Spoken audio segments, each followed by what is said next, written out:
Pessoal, um dos maiores aprendizados que eu tive trabalhando com educação, seja como professora, em secretarias de educação, com o meu ativismo com o Mapa Educação, que eu contei para vocês, é que não tem como transformar a educação sem transformar a política. E eu sei que aqui as pessoas já ficam, política, porque a gente não gosta de falar disso. Porque é sujo, é corrupto, não nos representa e dá ranço. Para usar o português bem claro. Mas eu queria fazer uma pausa e fazer uma distinção. A gente tem a política partidária, com seus 35 partidos, que muitas vezes, sim, se traduzem em politicagem. Que é o que eu falei para vocês dos vereadores escolhendo o diretor da escola.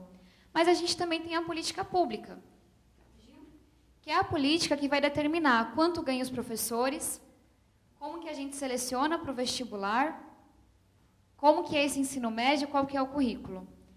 E a minha percepção de educação é que a gente ficou com tanto ódio dessa política partidária que a gente também nem se envolve mais com a política pública. E para vocês que se estão aqui, pelo menos um pouquinho gostam de educação, não vai ter como escapar de falar sobre política e política pública. E eu, por muitas vezes, bati a cabeça na parede. Eu não queria nem saber disso. Mas eu vi tanto projeto bacana. Vi tanto projeto estudado, sabe, pesquisado, que era jogado no lixo, porque não havia interesse político e não havia conscientização da população. Eu escutei da boca de um prefeito de Minas, certa vez, que você não podia dar ibope para a gestão anterior.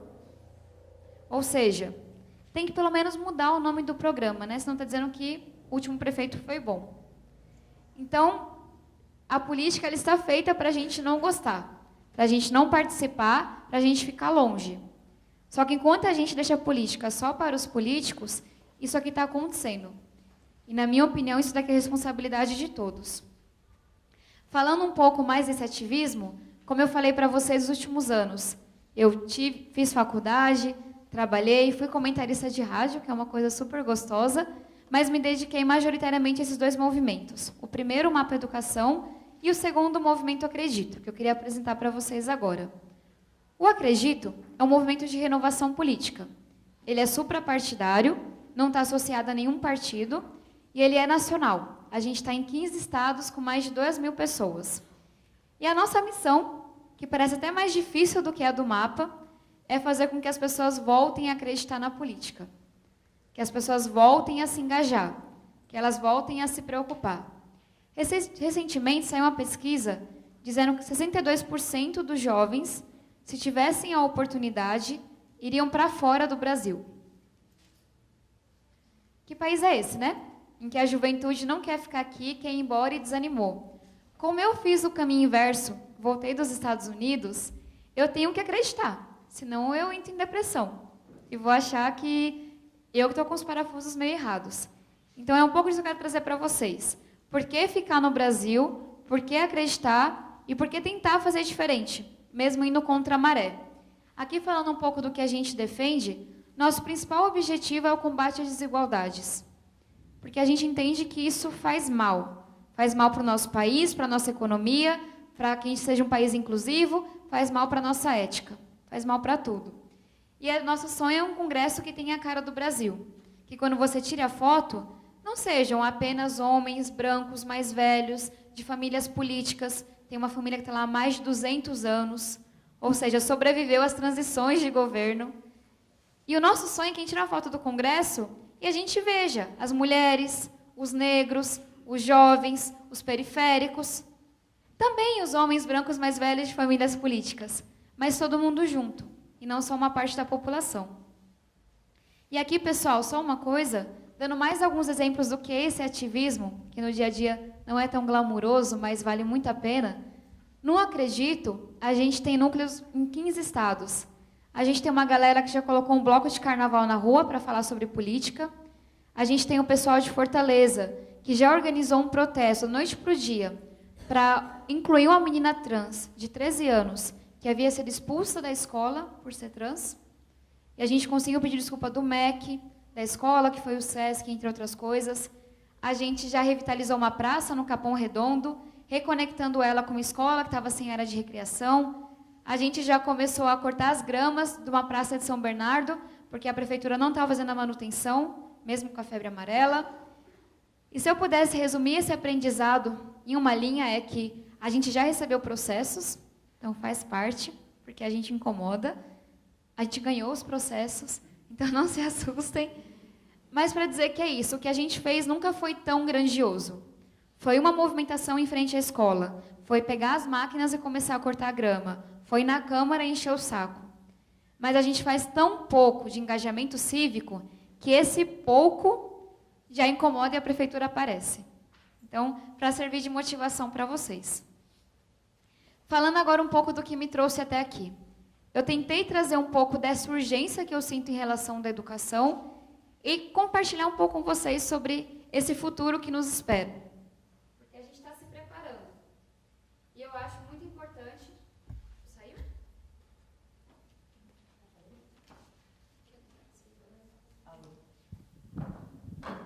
Esse funciona? Ah, esse aqui foi. Não, tudo bem. Vocês escutaram a última parte? Não. Eu vou repetir um pouquinho. Então, eu tentei compartilhar com vocês qual que é a minha causa, por que educação, e compartilhar um pouco também do que espera a gente. Porque eu acho que talvez, pelo menos, a gente vai dormir hoje com uma pulguinha, sabe, atrás da orelha de pensar, caramba, tá chegando, o que eu estou fazendo para me preparar em relação a isso? Mas agora eu queria compartilhar um pouco do que me trouxe até o meu propósito, até a minha causa, até a minha paixão. Porque um dos meus principais objetivos é que vocês saiam daqui com uma clareza do propósito de vocês, ou que pelo menos com aquela pergunta, o que me move? E eu queria compartilhar como que eu descobri. Porque talvez algumas pessoas escutem gurus que falam, olhe para dentro, escute seu coração, mas meu coração não fala comigo, então eu nunca consegui encontrar isso aqui, mas foi com muita experiência.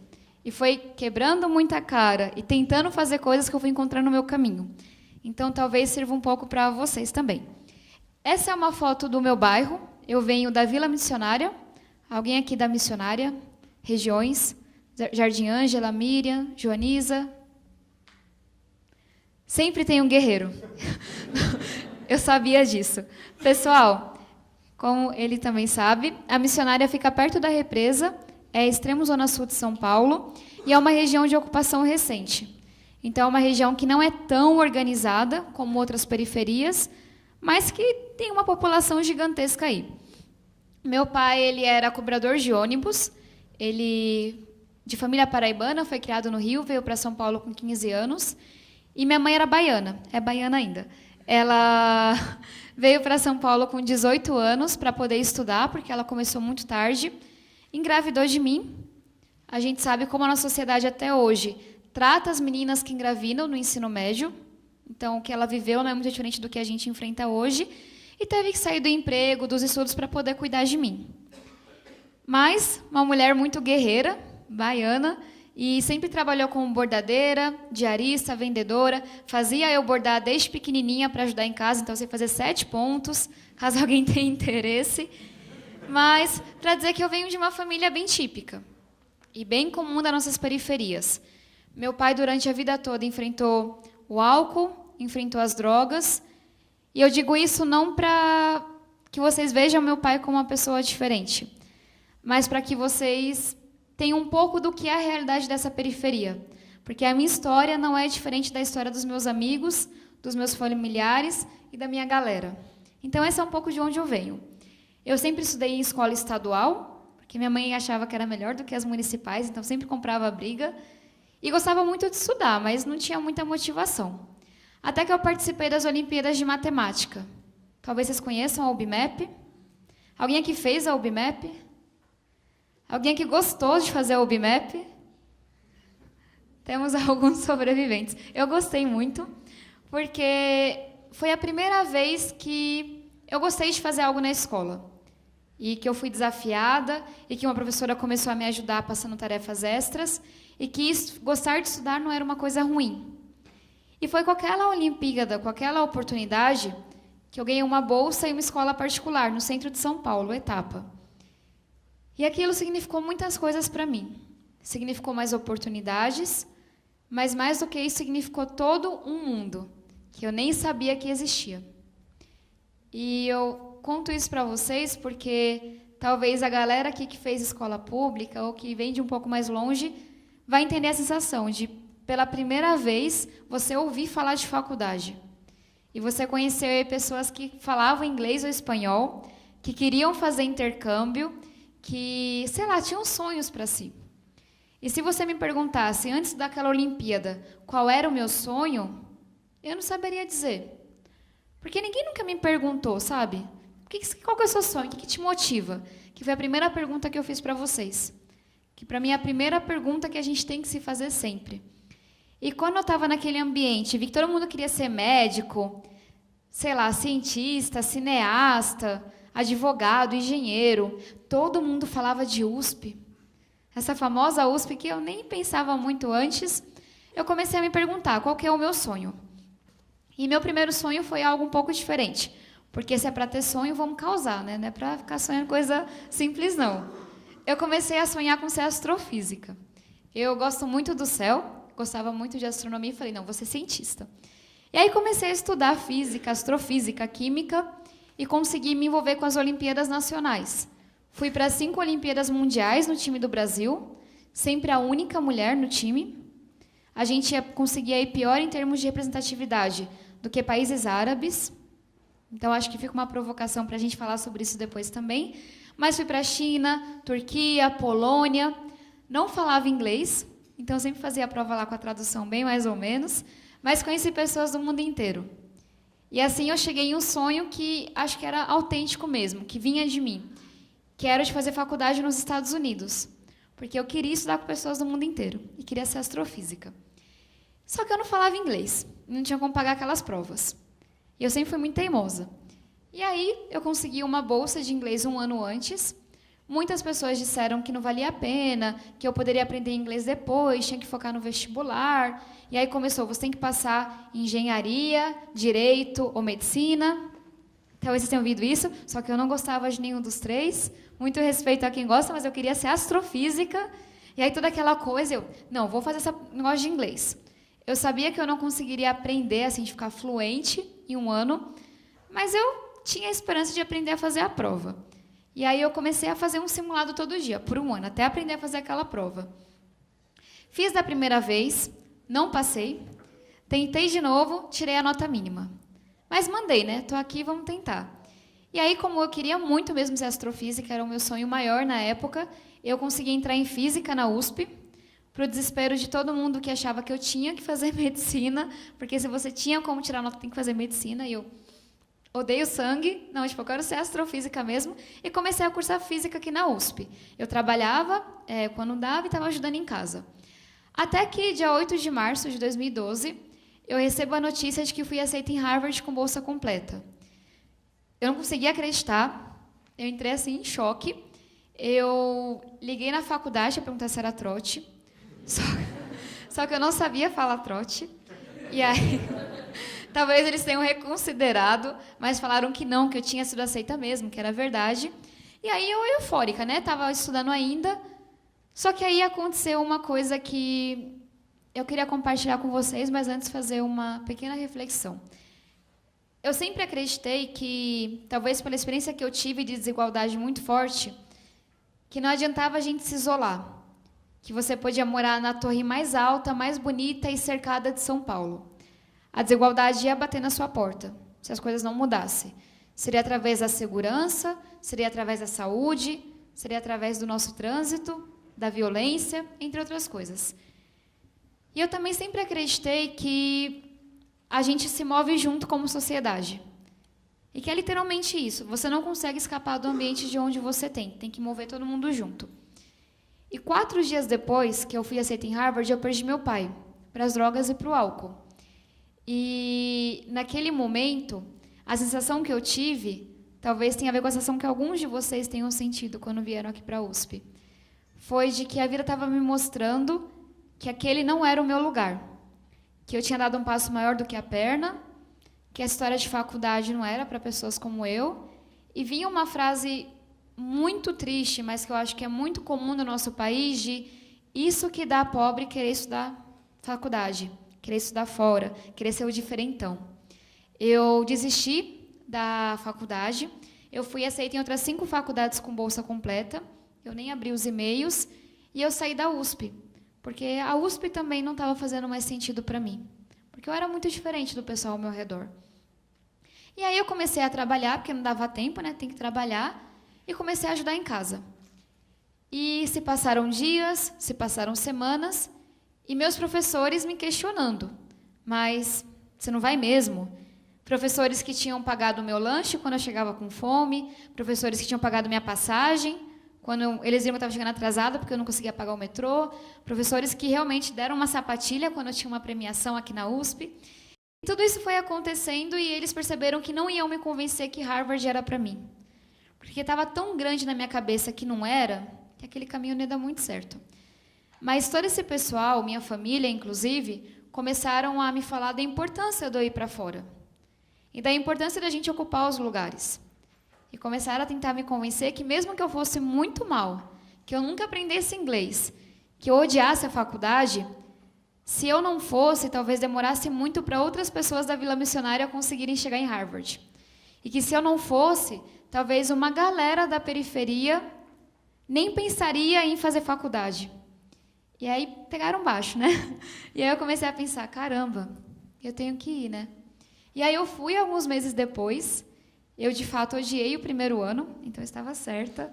Eu tinha que aprender inglês, porque uma coisa é fazer a prova, a outra é entender americanos, especialmente da Georgia e do Texas.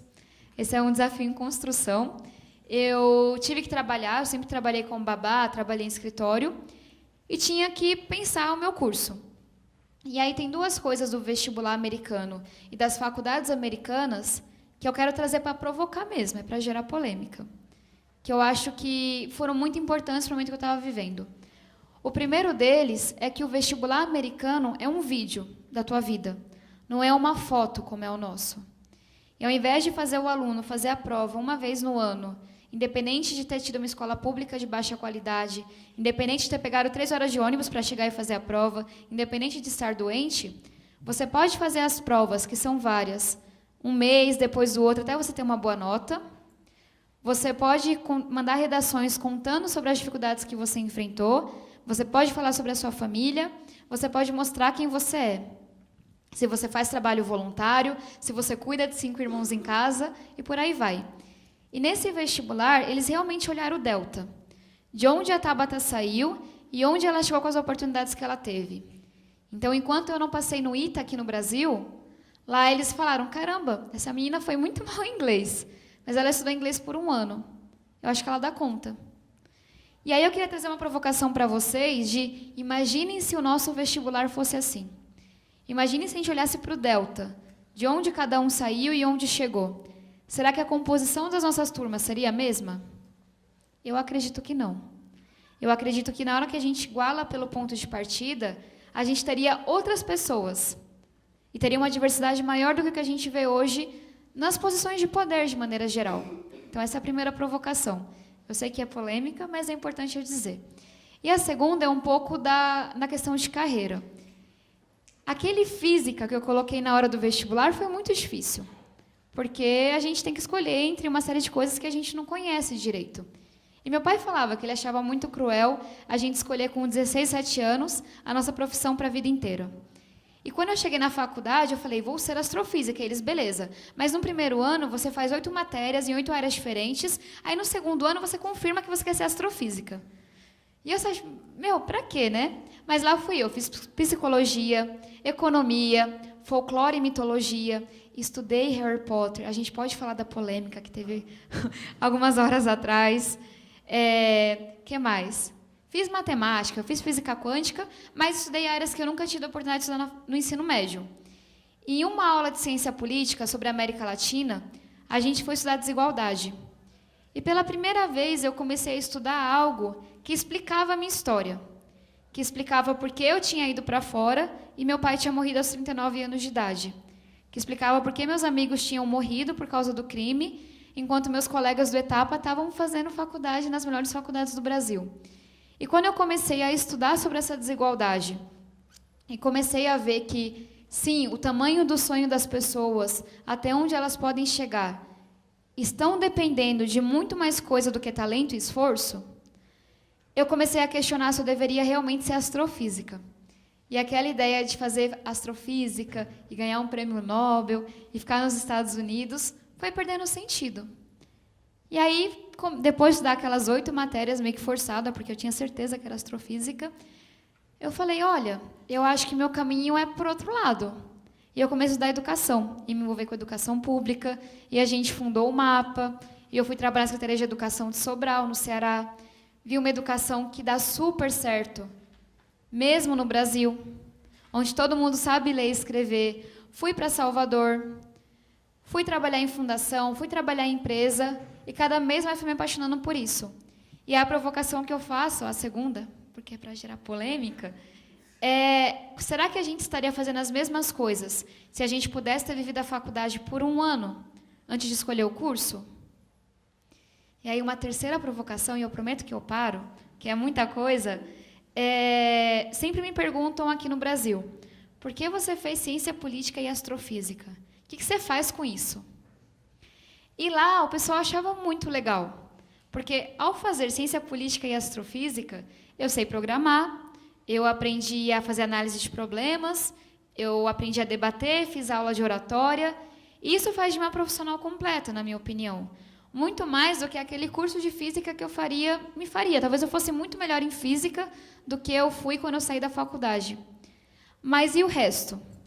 E o resto nesse mundo onde você faz 5 coisas ao mesmo tempo e muda de profissão a cada 5 anos? Então, essa é a terceira provocação que eu trago para vocês. Enquanto a gente tem uma estrutura meio rígida de um curso para a vida inteira, se provoquem a explorar outras áreas. Sabe, não vejam as eletivas, as coisas extras, como uma obrigação, mas sim como uma oportunidade de complementar essa formação que ainda é muito quadradona. Porque se tem uma coisa que eu aprendi é que a gente não tem ideia do que a gente vai fazer nos próximos anos. E já não depende tanto da gente. No último ano, eu trabalhei em uma grande multinacional, cuidando da área social. Eu fui comentarista da rádio CBN, falando para 100 mil pessoas minuto, e não tem curso que te prepare para isso. Eu trabalhei com os movimentos e venho me engajando cada vez mais politicamente.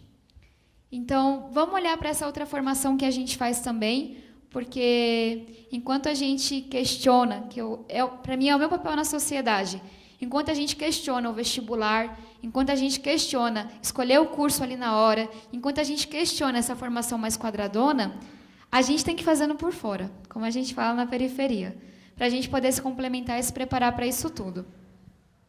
Pessoal, deixa eu só ver a hora para saber quanto tempo a gente tem de conversa. Meio-dia? A gente ainda tem uns 30 minutos. A ideia é a gente ter uma conversa super franca sobre as coisas que eu falei. Não tem nenhum problema fazer nenhum tipo de pergunta. Podem também falar o que vocês quiserem. E se vocês quiserem falar na hora de fazer a pergunta, o nome de vocês, e qual é essa motivação, qual é o sonho que move vocês, eu vou ficar super feliz. E aí eu queria fazer 2 observações. A primeira delas é... Deixa eu fazer uma pergunta antes, voltar a tudo. Quem aqui conseguiu pensar em um sonho, um propósito, uma motivação? Prometo que não vou chamar, pode levantar a mão. Beleza, acho que uns 2/3. Quem não conseguiu pensar, eu queria dar uma missão. Tarefa de casa, coisa de professora. Escrevam em algum lugar, para vocês verem todo dia, uma pergunta. Qual é o meu propósito? Qual é a minha missão? A vida é dura demais para a gente viver sem sonhos. A gente não dá conta. Literalmente. E quando você encontrar um pedacinho, pode mudar. O importante é ter um naquele momento. Encontrar um pouco do que esse sonho, esse propósito, essa motivação, escreva. Coloca num papel, conta para um amigo, escreve no e-mail. Porque quando a gente faz isso, aquela coisa que está tão longe, tão, sabe, assim, nas nuvens, ela começa a concretizar. E para os mais céticos, os estudiosos, pesquisadores, mostram que isso tem um efeito mesmo em como a gente se organiza para alcançar aquele sonho. Então, a primeira coisa. A segunda é retomar um pouco do que eu falei no começo. Na hora que a gente fala um sonho em voz alta, na hora que a gente questiona, a gente incomoda. E é, tipo, uma rasteira diariamente. Mas não se desmotivem com isso. Peguem essas críticas, peguem essa insegurança que a gente sente, como uma comprovação de que a gente está no caminho certo, de que a gente está sonhando grande, que a gente está indo fora da caixinha. E saber que talvez lá fora a gente não vai ter apoio mesmo, porque todo mundo quer ficar na zona de conforto. Então, nos ambientes que a gente está, na família, na sala de aula, no emprego, que a gente consiga criar um ambiente de confiança, onde a gente fala de sonhos e a gente apoia um ao outro, ao invés de colocar todo mundo para baixo. Pode ser? E aí, mais uma coisa que eu tinha esquecido. Pessoal, não é o objetivo dessa conversa, mas é importante eu dizer, para a gente ser muito transparente, que eu estou me candidatando pela primeira vez a deputada federal por São Paulo. Para mim é uma continuidade do trabalho que eu faço. Está sendo um desafio bem grande, é um banho de água gelada, mas é importante dizer, e quem quiser falar fora desse contexto sobre isso, eu estou super à disposição também, tá bom? Agora a bola está com vocês. Fala em nome, quem quiser falar o sonho, e vamos começar. Obrigada, Tabata, em primeiro lugar. Em nome do Escritório de Carreira.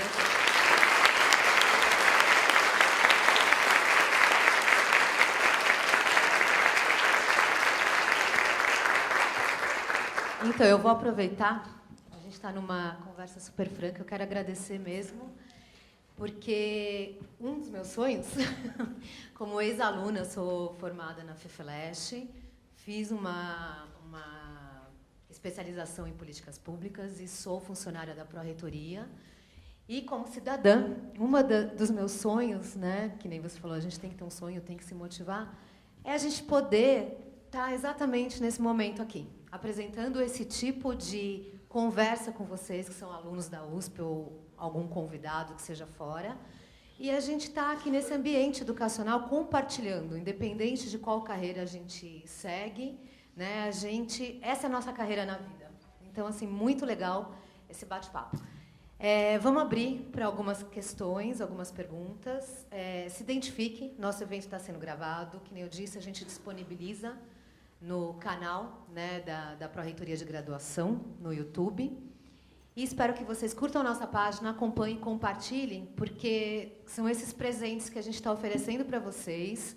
A gente está atendendo vocês, alunos da USP, em relação à carreira. Exatamente tudo que ela falou resume todo esse nosso intuito, tá bom? Quem é primeiro? Quem vai abrir para questões? Ixi, lá no fundo. Se identifica, tá? Por favor, se você é estudante da USP ou não. Fala teu sonho. Oi, boa tarde. Sou a Vitória, sou formada aqui na contabilidade e o meu sonho hoje é fazer um mestrado em negócios sociais. Aí, o meu questionamento, queria fazer um questionamento de volta, quando você fez o questionamento do vestibular, não selecionar, tirar uma foto e não fazer um vídeo. Eu, sinceramente, concordo, mas não consigo sair muito do como tornar viável. Você tem algumas ideias sobre isso? Obrigada por compartilhar os sonhos. Você é a segunda corajosa. Eu tenho uma visão para esse vestibular, mas eu acho que, como é algo que impacta muita gente, tem que ser discutido com a sociedade como um todo. Mas eu quero dar os meus ingredientes nisso. Para mim, uma coisa muito forte é você só poder fazer o vestibular uma vez no ano. Sabe, a gente conseguiria se organizar, sem custos muito altos, para você poder ter uma segunda chance e ter uma terceira chance. Porque muita coisa pode dar errado naquele dia. E eu acho que não é bom para ninguém a gente selecionar quem teve a sorte naquele dia e não quem mais se preparou, quem faz sentido. Então, uma crítica é essa, você só poder fazer uma vez no ano e, sabe, se não deu certo, meio que perdeu o ano, que eu acho que é uma expressão que acaba com o sonho da molecada, e é bem ruim. Mas a outra coisa, eu me inspiro no vestibular americano, que é o que eu vivi, e a gente pode estudar outros, que é você poder fazer algumas adições naquele vestibular. Então, ter uma carta de recomendação de um professor, por exemplo. É uma coisa que eu fiz, que algumas faculdades privadas no Brasil fazem, então mostrando que dá para fazer, mas que você permite contar um pouco de quem foi você no ensino médio. Mandar o teu histórico do ensino médio, sabe? É uma forma de ver um vídeo, não uma foto apenas. E um outro fator para mim foi super importante é poder escrever uma redação sobre a minha vida. Eu tinha uma parte que era um quadradinho, sabe, com limite de caracteres. O vestibular é online, a parte que você manda, só a prova que é presencial. em que eu falei que eu dava aulas de dança, que eu tinha um projeto em escolas públicas e que eu dedicava para um retiro de recuperação de dependentes químicos. Isso fala muito de quem a gente é. Isso fala muito do profissional que a gente vai ser. E é um espacinho em que você fala o que você faz e coloca algum link ali de comprovação. E ter aquela redação em que eu contei toda a minha luta junto com meu pai, toda a minha luta para poder conseguir uma bolsa de inglês, eu acho que também é muito importante para a gente colocar em perspectiva. De novo, talvez tenham métodos assim que a gente consiga fazer com muito mais dinheiro, de ter uma entrevista presencial, ter uma coisa em grupo, mas isso é muito caro. Então, eu penso que a gente consegue fazer hoje, sabe? Com formulário online, que a gente manda mais informação e deixa de ser uma coisa tão assim unilateral como é a prova. Você tem alguma ideia? Na verdade, não. Eu travava muito em pensar no que era viável comparando custos e capacidades. Porque, por exemplo, analisar o currículo do aluno no ensino médio não faz muito sentido na minha cabeça se você comparar o grau de dificuldade e o quanto um ensino médio pode ser muito bom ou muito ruim. E como os alunos são avaliados de fato. Então, aí que eu travava um pouco, por isso que eu queria ouvir a sua opinião. Só um comentário sobre isso. O que eles fazem lá, eles têm a média das escolas, que a gente tem com o IDEB já. Então, você consegue trazer o que significa aquela nota naquela média de IDEB, e eles também têm acesso à posição do aluno em relação à sua classe. Então, o primeiro aluno, independente da escola onde ele está, significa alguma coisa.